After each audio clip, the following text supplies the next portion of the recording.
Hola chicos, como les prometí, vamos a ver el resumen de videos de respecto a los patrones de diseño de de la primera clase de patrones, ¿sí? Vamos a ver, en este video vamos a ver solamente los contenidos tipo conceptual, los ejemplos prácticos y todo eso. Les recomiendo las páginas que yo les di, además les dejo la presentación completa con los ejemplos en el aula virtual, ¿sí? Pero de todas maneras, vamos a empezar a ver esto. Cuando nosotros empezamos a hablar de los tipos de patrones, ¿sí? Habíamos hablado de los tres tipos de patrones generales que manejamos, que son observacionales, ¿sí? Que básicamente es patrones que permiten ordenar cómo se van a crear o instanciar los objetos. Y además me permite también tener en cuenta cómo puedo reutilizar esos patrones, esos objetos, perdón. Los patrones estructurales, por otro lado, me dan, valga la redundancia, de estructura o forma, o me dicen cómo puedo mejorar la estructura del código, ¿sí? Este, y además me permite también mejorar la eficiencia del mismo, ¿sí? En definitiva. Y finalmente los patrones de comportamiento son patrones que me permiten manejar la asignación de responsabilidades, en definitiva, entre los distintos objetos. Vamos a ver ahora patrón por patrón, ¿sí? Empezamos viendo nosotros originalmente el patrón de factory. Eh, el patrón de factory es básicamente la creación de una especie de superclase, ¿sí? Con clases constructoras, donde el objetivo que tengo es simplificar la creación de objetos. ¿Cuál es la idea? ¿Sí? Eh, y esto de hecho depende mucho de la herencia, pero yo tengo, por ejemplo, una superclase que se llama vehículos, de la cual voy heredando, por ejemplo, automotores, camiones, botes. Fíjense que de hecho tengo clases bastante distintas en definitiva, pero voy generando eh, de tal manera que cuando instancio los objetos voy usando la estructura para crearlos, ¿sí? Y de esa manera simplificar la creación, porque en definitiva las partes más abstractas de la clase la pongo en la clase superior. Bien, después Abstract Factory es de hecho un concepto similar, pero acá trato de manejar más lo que es la abstracción. En definitiva, lo que empiezo a hacer eh, es una fábrica, ¿sí? Por ejemplo, donde en lugar de generar los tipos de vehículos, por ejemplo, podría tener las formas que voy a usar para poder integrar después y ir generando los distintos tipos de vehículo en forma más abstracta, pero también más compleja de lo que es el factor, ¿sí? Esa es la idea en definitiva de cómo va a funcionar. En el caso de Builder, ¿sí? Esto corresponde a la creación de objetos complejos cuando los tengo que dividir a la construcción en paso a paso o en etapas. La idea es básicamente que con el mismo código puedo construir el mismo objeto en distintos estadios, donde empiezo a manejar de hecho los estados para manejar esos estadios. De esa manera puedo tener, por ejemplo, de un objeto principal varias variantes del mismo objeto, ¿sí? Porque, por ejemplo, puedo saltarme una etapa y esto, de hecho, para eso uso el director, para que me diga exactamente cómo voy a construirlo, para agregarle esa variante. De hecho, en la página, yo les pasé, que es la página de Refactoring Guru, tienen el ejemplo de la casa, ¿sí? Donde tienen la casa con garage, la casa con una piscina, la casa con un jardín, ¿sí? De esa manera, y la casa principal. De esa manera van viendo cómo se puede hacer como variaciones del mismo objeto a partir del builder. Es decir, porque en distintas etapas voy agregando o no agregando las cosas que voy necesitando. ¿Mm? El patrón de Singleton, este es un patrón que tiene una única instancia, o sea, la idea es que exista una única vez en el código. eh, y em, es un objeto que generalmente se comparte dentro del sistema. Si el ejemplo clásico que se da de Singleton es el puntero del mouse. Si de hecho ustedes pueden ver en su sistema operativo que si ustedes, por ejemplo, este, conectaran un segundo mouse, el puntero sigue siendo único. Por más que tenemos dos puntos de hardware, los dos van a acceder al mismo punto de acceso para poder manejar ese único objeto instanciado, en definitiva. ¿Sí? Esa es la idea del singleton.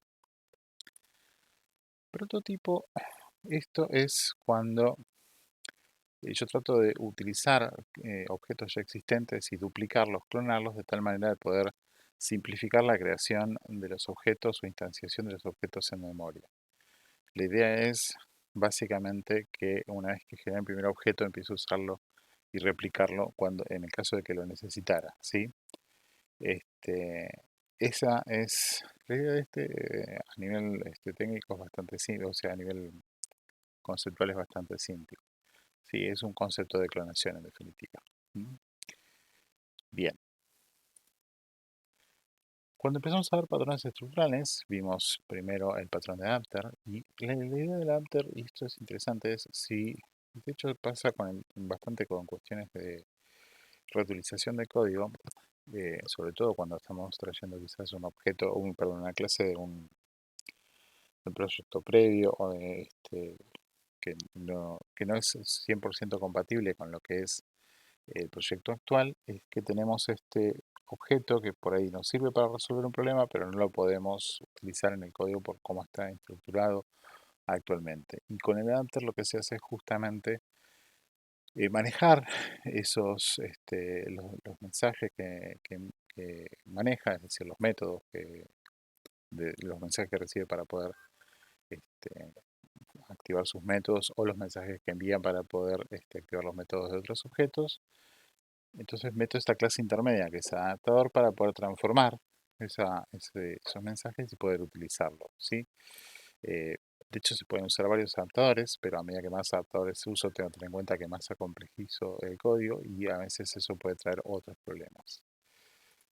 Bien, el otro que vimos es el bridge o puente. Y la idea del bridge o puente es, en caso de que tengamos una clase muy compleja, yo divido la clase en una capa de abstracción y una capa concreta, ¿sí? O capa de implementación.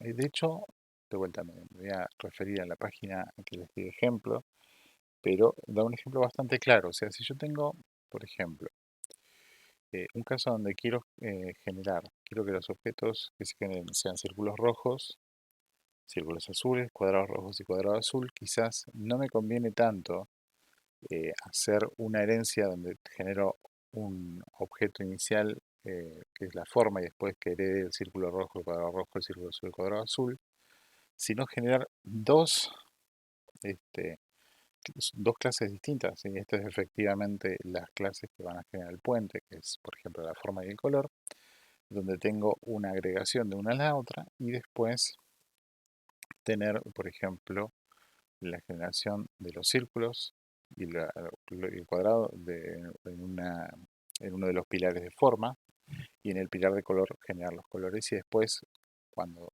tengo la agregación el objeto realmente se crea de la forma que lo necesito, tal forma que estructuro el código un poco más ordenado. Esa es la idea en definitiva de Bridge, ¿sí? Cuando hablamos de Composite, ¿sí? Y este es quizás el patrón más fácil de ver pero más complejo de entender, es eh, una estructura de árbol en definitiva, ¿sí? La idea del composite es tenemos un objeto, una descomposición, una abstracción del objeto en el cual vamos viendo una herencia hacia abajo bastante compleja, donde empezamos a tener distintas ramas del árbol en cual cada uno de los nodos es un objeto y del cual cada objeto puede heredar y voy generando uno cada vez más grande, ¿sí? Em, la idea es justamente manejar familias de objetos realmente complejas, de tal manera de poner todo dentro de un solo árbol de objetos cuando lo quiero generar, ¿sí? Em, Cada uno de los objetos, los objetos de la rama que están generando son las hojas, y en definitiva tengo también los contenedores que son de los cuales las hojas se heredan a las distintas ramas. Es en realidad un objeto del cual hay una herencia hacia abajo bastante compleja. O sea, tengo varios objetos que van heredando los unos de los otros, ¿sí? Em, el gran problema con esto es que puede resultar en un código bastante complejo, ¿sí? Sobre todo cuando el árbol lo extendemos bastante, así que es algo para tener en cuenta. La otra que vimos fue Decorator, ¿sí? Donde Decorator básicamente es una forma de agregar la funcionalidad al código, ¿sí? Encapsulando esa funcionalidad y sin tocar por ahí el código existente. Es bastante útil, de hecho, cuando yo quiero agregar funcionalidad al código sin querer modificar. Y es ideal cuando estoy, por ejemplo, queriendo hacer eh, agregar esa funcionalidad en código que ya está estable, de tal manera que no quiero por ahí tocar objetos que ya están funcionando, sino simplemente agregar esta nueva funcionalidad en definitiva, ¿sí? Esa es la idea. Sí, el problema que podemos tener es, como bien lo dice el último punto ahí, puede desordenarnos el código. Es decir, por ahí el código tiene una estructura bastante formal, está bien estable, todo, y como no lo queremos tocar, empezamos a agregar este patrón de decorator sin tener en cuenta que por ahí deberíamos realmente modificar el código, ¿sí? Eh, de nuevo, es una cuestión de decisión también del nivel de estabilidad que tenemos y cómo queremos afectar el código actual. Fachada es también uno de los patrones estructurales donde la idea es simplificar una interfaz de una parte del sistema con otra parte del sistema. Es decir, en lugar de estar mandando mensajes de un objeto a otro en forma directa, si yo no necesito, o de un grupo de objetos a otro grupo de objetos, de un grupo de clases a otro grupo de clases en realidad, lo que hago es colocar una fachada donde solamente expongo o manejo los mensajes que necesito para de un lado del sistema al otro. En lugar de tener todo expuesto, todos los objetos de un lado se conectan con la fachada y la fachada envía los mensajes al otro lado y viceversa, ¿no? Esa es la idea en definitiva, ¿sí? Manejar es como una interfaz interna en definitiva donde estos dos grupos de clases van a estar contactándose para evitar o limitar las funciones que están expuestas. A diferencia del adapter, esto no es realmente porque el objeto sea incompatible, sino porque yo quiero manejar o hacer más eficiente con la forma en que los mensajes de unas clases van hacia la otra, ¿sí? Que un grupo de clase va hacia el otro lado del grupo de clases. Flyweight es quizás uno de los más conocidos. La idea del flyweight es, en caso de que yo tenga ciertas limitaciones del hardware en cuanto al uso de memoria, y tenga que manejar muchos objetos, esos objetos pueden ser similares, eh, uso este patrón justamente para poder manejar eso, ¿sí? De hecho, es un patrón que es bastante común, o de uso bastante común en lo que era el diseño de los videojuegos viejos. Fíjense que existe, de hecho, el meme de que hay imágenes que pesan más de lo que pesa un videojuego viejo, una imagen del mismo videojuego, ¿no? Y la idea es que justamente al usar este tipo de patrones, lo que yo hacía era poder mantener más objetos dentro de la cantidad de memoria que tenía disponible, ¿sí? Esto es manejando estados, ¿sí? Entre los objetos para poder mantener la información de cada uno, en definitiva. Y esa es la idea del flyweight. ¿Mm? Proxy. Este patrón es básicamente un patrón que me permite controlar el acceso. Sí, la idea es que yo, en lugar de expongo como un modelo del objeto o una versión limitada del objeto en lugar del objeto completo. Sí, es básicamente una forma de manejar cuánta información se va mandando. Y la idea es justamente, esto también permite que los sistemas mejoren mucho en su performance. eh, y bueno, a veces tengo el problema de que el objeto base no esté disponible. Si tengo el proxy, puedo ya tener el problema de que cuando quiero acceder al objeto final no lo puedo hacer, ¿sí? Es un código relativamente complejo. La estructura, de hecho, cuando la vimos, era un poquito más compleja de entender que otras, pero es bastante útil para manejar esta clase de situaciones, ¿sí? Bien, a nivel de los patrones estructurales que habíamos empezado a ver, y de nuevo, este es solamente un pequeño resumen, estos fueron los que empezamos a ver. En el próximo video les subo también los patrones de tipo de comportamiento y lo que vimos también de algunas reglas a tener en cuenta cuando se hace el diseño. ¿Sí? Bueno, nos vemos.